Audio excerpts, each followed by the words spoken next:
पिता, पुत्र और पवित्र आत्मा के नाम पर, आमीन। प्रियजनों, आज 18 दिसंबर गुरुवार है। पवित्र मरियम, ईश्वर की माता, हम कृपासन के जरिए हम पर और हमारे देश पर बरसी सभी कृपाओं और आशीर्वादों के लिए दिल से धन्यवाद देते हैं। माँ, पवित्र माँ, ईश्वर की माँ, हम खास तौर पर 7 दिसंबर 2004 को दोपहर 2:30 बजे कृपासन में आपके दर्शन की चर्च की मंजूरी के लिए प्रार्थना करते हैं। हम प्रार्थना करते हैं कि पवित्र चर्च दर्शन के बारे में जमा किए गए डॉक्यूमेंट्स की अपनी चर्च स्टडी शुरू करे। हे पवित्र माता, यह दर्शन पवित्र कैथोलिक चर्च द्वारा दुनिया की सुरक्षा और पालन पोषण के लिए स्वर्ग और पृथ्वी की रानी आपको सारी सृष्टि समर्पित करने का कारण बने। पवित्र मरियम, रोजरी की हमारी लेडी, कृपासन की सभी प्रार्थनाओं को एक साथ जोड़ते हुए अब हम आपके सामने यह खास इरादा रखते हैं। यहाँ इरादा बताएं।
और हम पर दया करें कि आपके दर्शन के पवित्र क्षण में यह प्रदान करें। आमीन। मैं सर्वशक्तिमान पिता परमेश्वर में विश्वास करता हूँ, जो स्वर्ग और पृथ्वी के सृष्टिकर्ता हैं, और उनके एकलौते पुत्र हमारे प्रभु यीशु मसीह में, जो पवित्र आत्मा से गर्भ में आए, कुंवारी मरियम से जन्मे, पोंतियुस पिलातुस के समय दुहक उठाया, क्रूस पर चढ़ाए गए, मरे और गाड़े गए, वे अधोलोक में उतरे, तीसरे दिन मरे हुओं में से जी उठे, वे स्वर्ग पर आरोहण कर गए और सर्वशक्तिमान परमेश्वर पिता के दाहिने बैठे हैं। वहीं से वे जीवितों और मरे हुओं का न्याय करने आएंगे। मैं पवित्र आत्मा में, पवित्र कैथोलिक कलीसिया में, संतों की संगति में, पापों की क्षमा में विश्वास करता हूँ, शरीर के पुनरुत्थान में और अनंत जीवन में। आमीन। हे हमारे पिता जो स्वर्ग में है, तेरा नाम पवित्र माना जाए, तेरा राज्य आए, तेरी इच्छा जैसे स्वर्ग में पूरी होती है वैसे पृथ्वी पर भी हो। आज हमें हमारा दैनिक भोजन दे और हमारे अपराध क्षमा कर, जैसे हम भी अपने अपराधियों को क्षमा करते हैं, और हमें परीक्षा में न डाल, परंतु हमें बुराई से बचा। आमीन।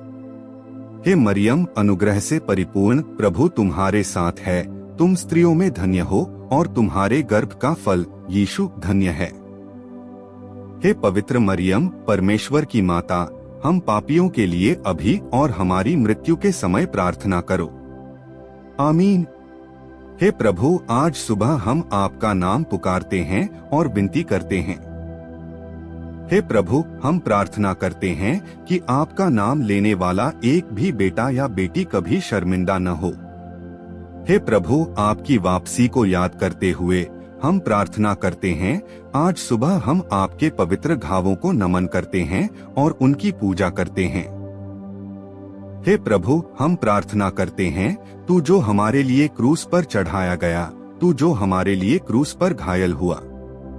हे प्रभु, तूने हमारे लिए कांटों का ताज पहनाया, इन बोझ से दबे बच्चों पर जो आज तेरा नाम पुकारते हैं। आज उन्हें जो जिम्मेदारियां उठानी हैं, जो मेहनत करते हैं और दबे हुए हैं, उनसे आपने कहा, हे प्रभु मेरे पास आओ। हम प्रार्थना करते हैं कि इस प्रार्थना के जरिए आपके बच्चे आपकी सांत्वना को उसके पूरे और शाब्दिक अर्थ में अनुभव कर सकें।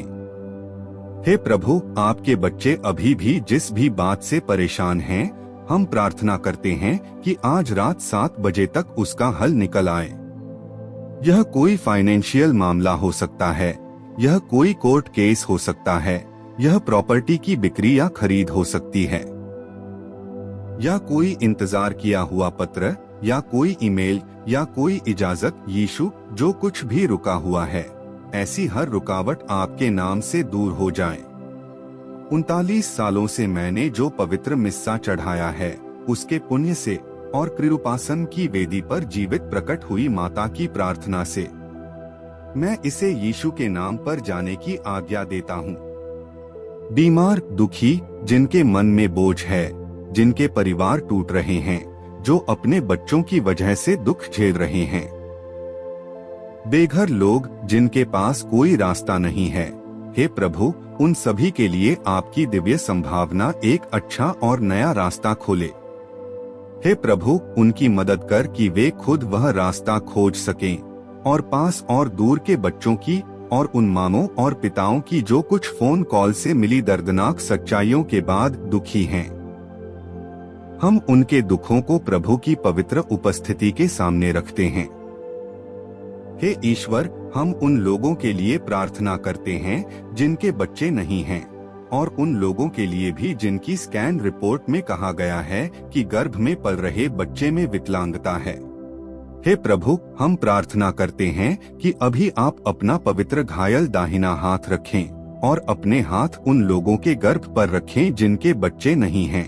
हे प्रभु, हम दुआ करते हैं कि तू उन्हें औलाद दे और उन्हें बरकत दे। हम दुखियों के लिए भी दुआ करते हैं, जो लोग पैसे की तंगी से जूझ रहे हैं, जो कोर्ट कचहरी के मामलों में फंसे हैं, जो जुल्म झेल रहे हैं।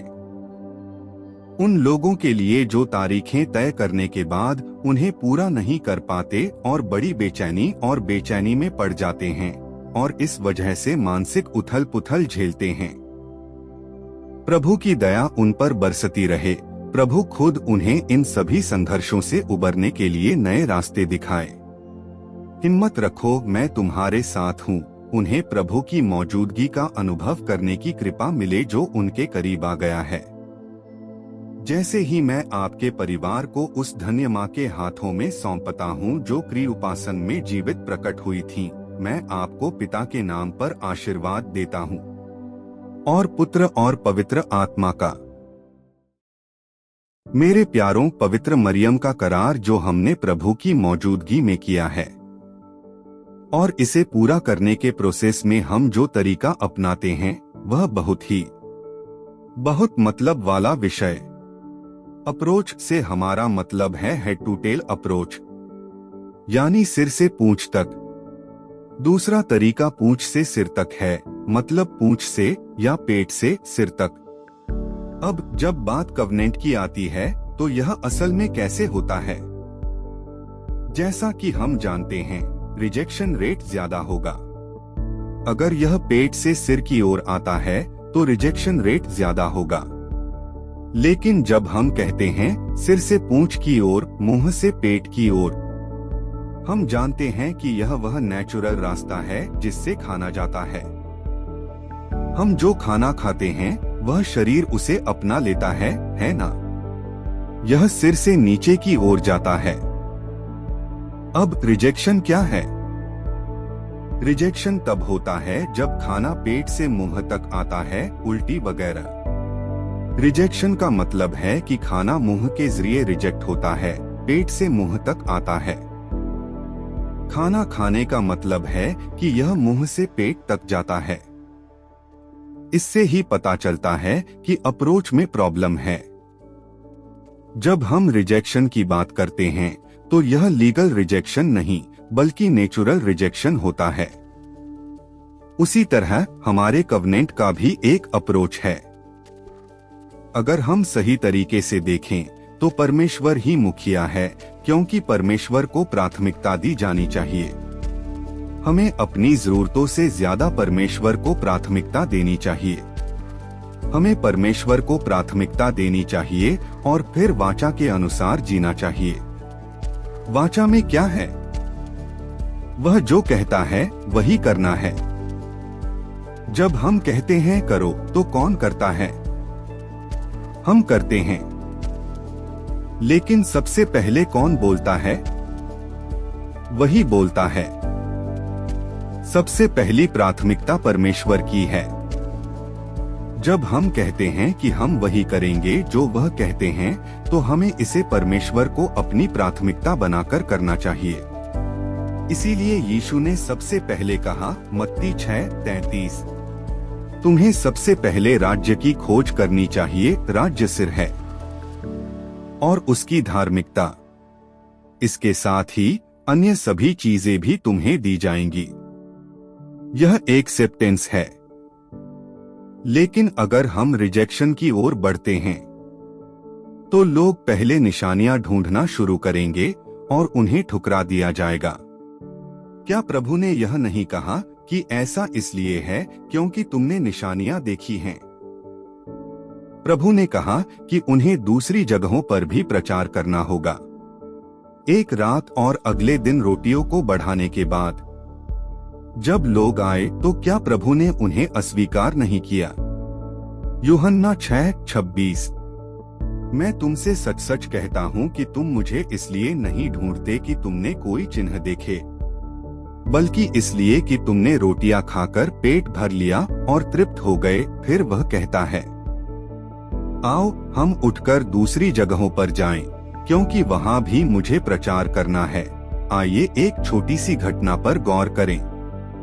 कुछ लोग ऐसे थे जिन्हें यहोवा से चिन्ह मिले थे, जिनकी बीमारियां ठीक हो गई थीं, जो गंभीर बीमारियों से ठीक हुए, जो भूत प्रेत के असर से आजाद हुए। बहुतों को ऐसी दुआएं मिली।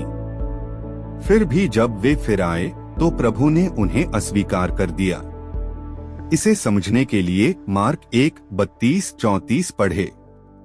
उस शाम जब सूरज डूब गया, वे सब बीमारों और दुष्टात्माओं से पीड़ित लोगों को उसके पास लाए। सभी लोग दरवाजे पर इकट्ठा हुए और उसने बहुत से लोगों को जो विभिन्न बीमारियों से पीड़ित थे अच्छा किया। उसने बहुतों को चंगा किया और बहुत से दुष्टात्माओं को निकाला, क्योंकि दुष्टात्माएं जानती थीं कि वह कौन है, इसलिए उसने उन्हें बोलने नहीं दिया। सुबह सुबह वह उठा और एक सुनसान जगह पर गया और वहां वह प्रार्थना कर रहा था।